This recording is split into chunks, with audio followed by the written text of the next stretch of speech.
Guys, there is no such thing as 50-50 in relationship, right? Let me just help you out.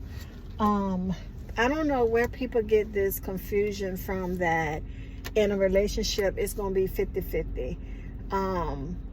A lot of men that I know does not, they don't think that way anyway. Like, I'm going to carry the rent and you carry some of the, smaller bills, things like that. But you got people that feel like in a relationship it's going to be 50-50. But in a relationship, you're going to have 60-40. You're going to have 80-30. You're going to have whatever at certain times. And it may balance out to eventually, look like 50-50. But your 50-50 may not look like my 50-50. And what I mean by that is that when I'm up and my man is down, then that means I'm gonna carry it. I'm gonna carry it the majority. If it's 90%, it means that when I'm down and he's up, he may carry it the 90%. You understand? But in doing so, we come up to be a whole, complete fraction of 100, right? We're the complete 100. So what I'm trying to tell you is that if you're in a relationship because you're looking to see what the other person can do for you and not what you can do for that person, because we're not in the way of service. You're not in a relationship that feel like what can you do to serve your partner, but you're in a relationship to see what you can get out of it. Or you're constantly thinking, well, they didn't do this for me and they didn't do this. Then your relationship can't last like that. A lot of relationships can't last because people are in the habit of seeing what the other person can do for them instead of what you can be of service to your partner, right? I love to serve my man. I love to be able to do things for my fiance. I love to be able to be a help to him, and vice versa. When he has the opportunity to do something for me, it looks like he always does it. When I have an opportunity to do something for him, I'm going to do it.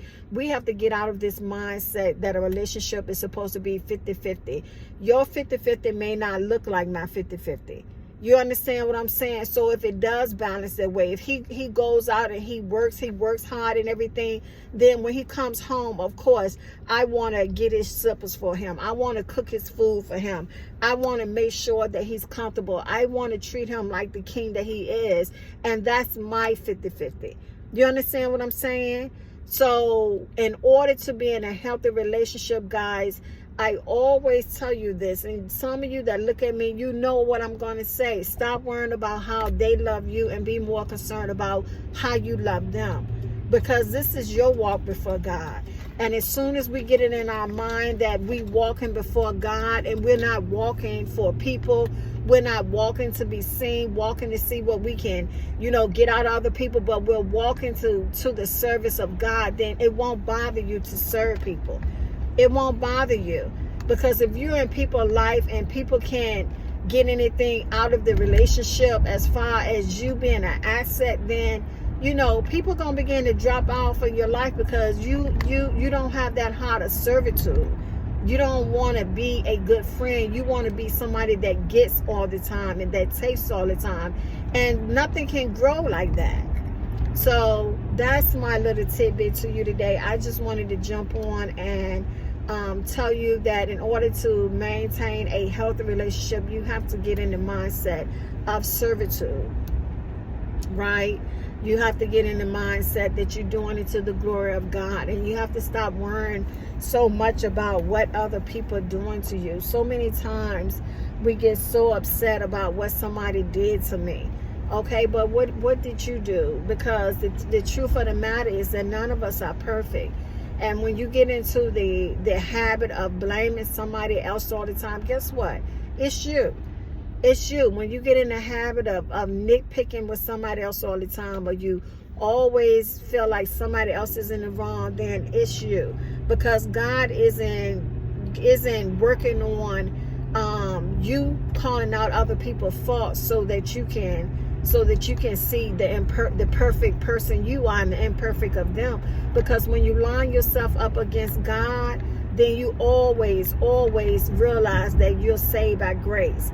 Because when God get to shelling out blessings and you mad about God blessing that person, or you mad and you feel like, God, you know, why you do this, that person did this and that. Listen, I don't want to be able to, I don't want to go to God and tell God about what he did for somebody else, because I then miss the point that he did it for me. You understand what I'm saying? I then missed the point that I didn't get what my just deserves from God.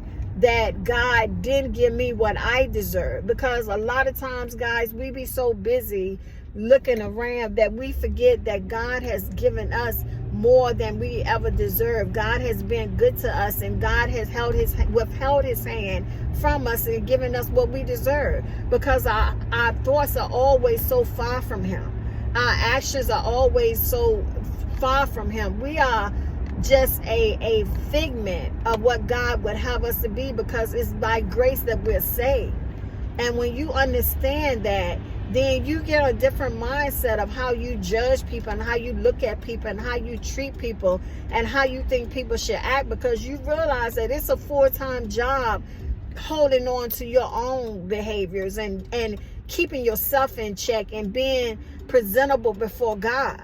Right? Because you forget that our minds, we have fleshly minds 90% of the time. But if it wasn't for God to manage our thoughts and to control us and to lead us and guide us, we would do the things that we say we would never do. We would do the things that we judge other people on doing, not even realizing that it's but grace that's keeping us from doing the things that other people did.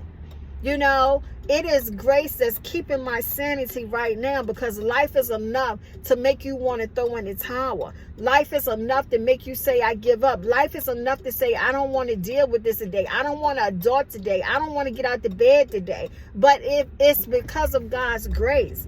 So if you don't get that servitude mindset, if you don't learn how to serve and love and get that part down, then how can you be in anybody's relationship when it's all about you? You consume with you. You wrapped up in you. You worried about you. You so worried about you that you can't do anything to be of asset to anybody else. That's not how our God works. God is a giving God, a gracious God, a loving God, a big God. But you wouldn't know that if you constantly stuck on you. You understand? So guys, listen. That's all I got for you today. This is Dr. Michelle. Be blessed. Peace.